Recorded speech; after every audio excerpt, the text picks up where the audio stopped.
I'm trying to understand what the U.S. strategy is at this time. It I'll just say it. Cutting U.S. aid or freezing and suspending U.S. aid to Ukraine does not support President Trump's stated objectives in a peace deal for Ukraine. I think it's done a tremendous amount of damage. The US has announced that they've cut military aid to Ukraine. Can we just start with the potential short-term effects of this? What does this do to the prospects of a peace deal? Sure. Well, look, Vladimir Putin is actually the obstacle to peace. I think it seems like the president has confused himself, and he might think that actually it is Zelensky and the Ukrainian people that have become the obstacle to peace, but it is actually Putin that's the obstacle to peace. I think, look, the aid's not been completely cut off yet. It's been frozen. There is a worse and more dangerous course of action here, which is it gets cut and severed. I hope that this is a temporary suspension. I hope that the mineral deal that the Ukrainians propose, that Yermak proposed, can go through, that it can become the umbilical cord for the United States to continue supporting Ukraine. But this is a mistake. The immediate effect is it has a terrible effect on Ukrainian morale. I mean, the Ukrainian government, they just started an effort to try to recruit more of that 18 to 25-year-old demographic through the one-year contracts. I think it's a great initiative, but any sort of person that would be thinking about signing up for military service now, after hearing that now the tools that they need are going to be frozen and possibly cut, that doesn't exactly send the right message. And then, of course, assuming that the Ukrainians don't get the reloads that they need as this protracts into weeks and months, then there will be more felt and acute military impacts on the battlefield. And what about in terms of the US's negotiating position in peace negotiations? Is this going to embolden Russia to demand more? I'm trying to understand what the U.S. strategy is at this time. I'll just say it. Cutting U.S. aid or freezing and suspending U.S. aid to Ukraine does not support President Trump's stated objectives in a peace deal for Ukraine.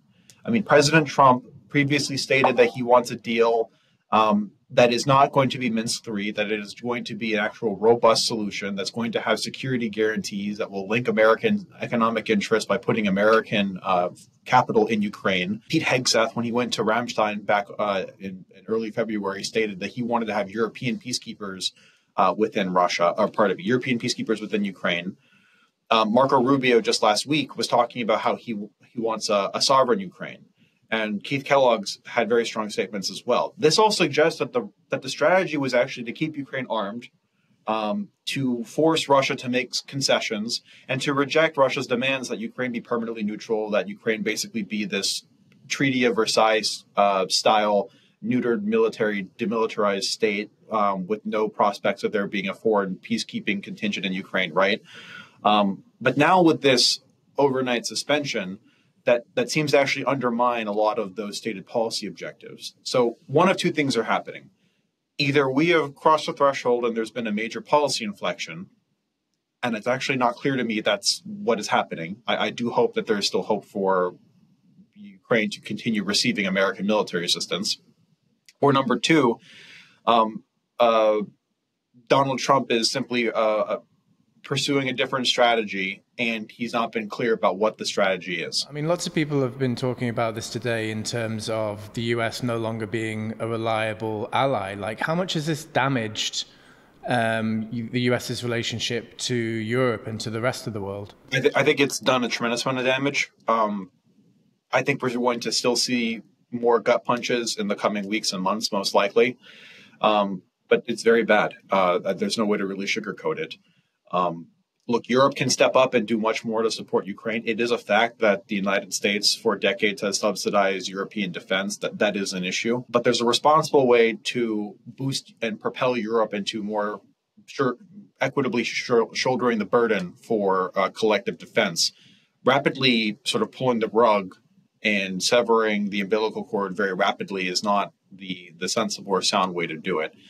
The other thing, of course, is that Europe needs to make capital reallocation investments in its self-defense immediately. I feel very badly for Europe and for the Ukrainians, because the Ukrainians bought Europe 3 years of time to begin reinvesting in its defense. Some firms have done that, like Rheinmetall. They've actually been building new factories. But for the most part, most European defense companies have not taken advantage of this opportunity. And of course, you can make a political decision. The European Commission could start handing out subsidies to European defense manufacturers, in a week or so. But if you don't actually have the capital, the factories in place, the skilled workers ready to go to start churning out munitions and systems and things, you're no good. So hopefully they'll be able to expedite and surge, given the timeline that we seem to be on. On the other side of the fence, you have America's traditional enemies, Russia, China, North Korea, Iran in particular. How do you think they're reacting to all this? So I think they're salivating at the prospect of the U.S.-Ukraine relationship falling through. They're salivating at the prospect of the American-European transatlantic relationship imploding. This is bad. I mean, our adversaries are the ones that benefit the most from all of these things. The Russians, I think, are actually now trying to create conditions to sabotage or torpedo Europe becoming a U.S. military consumer. I'm very concerned by the sentiments that are starting to be seen here in Washington, which is saying essentially, okay, we're not going to support Ukraine, but now Europe shouldn't be allowed to do it either, because now Europe is becoming the impediment to peace. I'm sorry, Europe. The policy has actually been for a long time. Europe needs to step up. They need to play a larger role. This is their issue. And so when Europe finally steps up, and especially when they're willing to pay American defense manufacturers to help get the equipment over, that should sort of be a win-win. I don't know why now all of a sudden we've gotten ourselves wrapped around the axle of peace at any cost, even when it means throwing Ukraine to the wolves, suddenly becomes preferable to peace through strength, peace through putting pressure on Russia, peace through having the Europeans build up their position and shoulder more of the burden. That's the good version. And I think we might have gotten our priorities a little confused.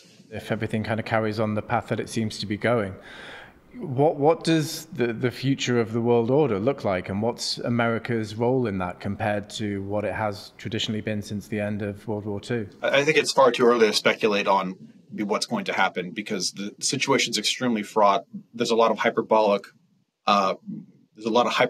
repeating out there. I'd like to inject a little bit of sort of calmness into what's happening. We don't know. I think that President Trump we'll see. I hope to be correct on this. If I'll eat my shoe if I'm wrong. I would be astonished if he announced a unilateral withdrawal from NATO.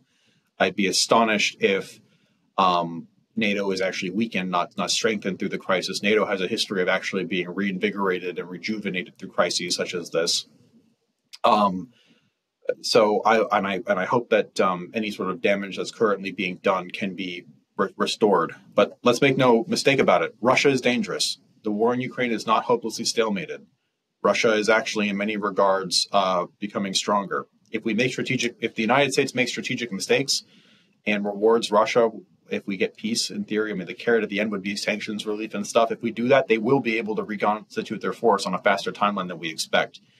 And Europe might not be prepared to deter and, if necessary, defeat a battle-hardened, reconstituted Russian military with all the experience for how to wage large-scale combat operations, modern large-scale combat operations, when most European countries have no experience in combat whatsoever. And those that do, it was limited small-scale counterinsurgencies by supporting the U.S. in much smaller fights in the global war on terror.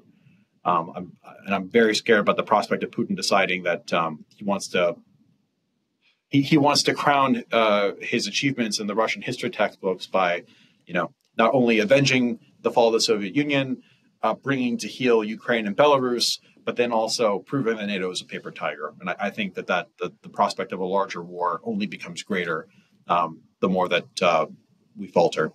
Can you put into words like the historic scale of what we're witnessing and what it compares to in the past? You're probably not going to be very satisfied with this answer because I'm not going to give you the dramatic answer, but we have to wait and see. We have to wait and see what exactly the president says at the joint Congress address this evening here in Washington. We don't know. De facto, the policy has not yet changed. What we see now is a freeze of the aid. I really hope I'm right here. It could just be a twisting of the arm tactic to try to bring Zelensky back to sign the deal and then resume things as was, get things back on track as was intended. But until we actually really do see this unprecedented change, and we give the Russian sanctions relief and we normalize their war crimes and we start to really decouple from the transatlantic relationship, then that would be absolutely unprecedented. It would mark the beginning of a new era of American foreign policy. It would be a departure of America from having a leading role in the global stage. It would empower our adversaries. But I'm hesitant to say that we're there yet. Thanks for watching. We can only bring you great analysis and interviews like that due to the support of our members. Please do consider joining, and you can sign up at kyivindependent.com/membership.